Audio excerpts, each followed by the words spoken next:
প্রতিদিন আর এই মিথ্যা নাটক করতে একদম ভালো লাগতেছে না। কি প্রতিদিন পেটের মধ্যে বেলুন ঢুকিয়ে গর্ভবতী হয়ে নাটক করতে হচ্ছে।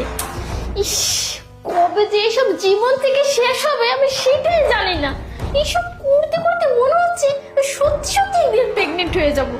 যাই হোক, নয়ন তো বাসায় নেই, এত নাটক করে আর কি হবে? তার থেকে একটা কাজ করি, আমার বয়ফ্রেন্ডকে ফোন দিব, ও আসবে, দুইজন একটু রোমান্টিক মোডে থাকবো, তারপর দুজন মিলে গল্প করব, খাবো দাবো, আড্ডা দিব। আর নয়ন নয়ন কিচ্ছু বুঝতে পারবে না। একটা কাজ করি, ওকে একটা ফোন দিন।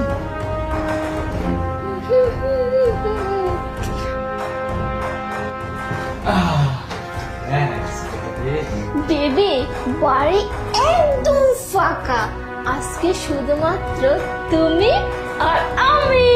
হ্যাঁ, আমি আরে বেবি, তোমাকে না দেখলে আমার তো একদম ভালোই লাগে না। আর তোমার যে চেহারা, মানে এই চেহারায় আমি আর কাউকে দেখি না বেবি, বুঝতে পারছো? হ্যাঁ হ্যাঁ, বুঝতে পারছি।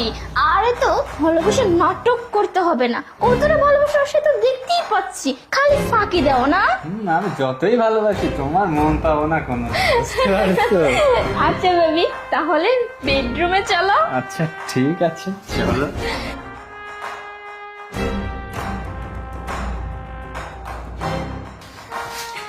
বসো বেবি।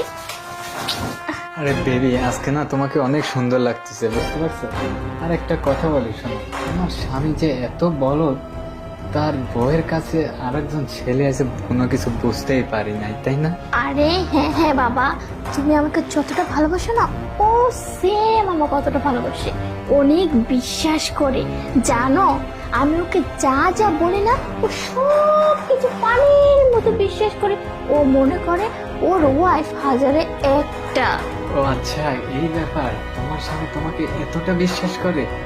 যাই হোক, বাসা যেহেতু আজকে ফাঁকা, আজকে বাড়ি থেকে বাড়ি আসবে না, ভালোই হয়েছে। কি বললে তুমি? বুঝতে পারলাম না। না না, কিছু না বেবি, তো দেরি কেন, চলো।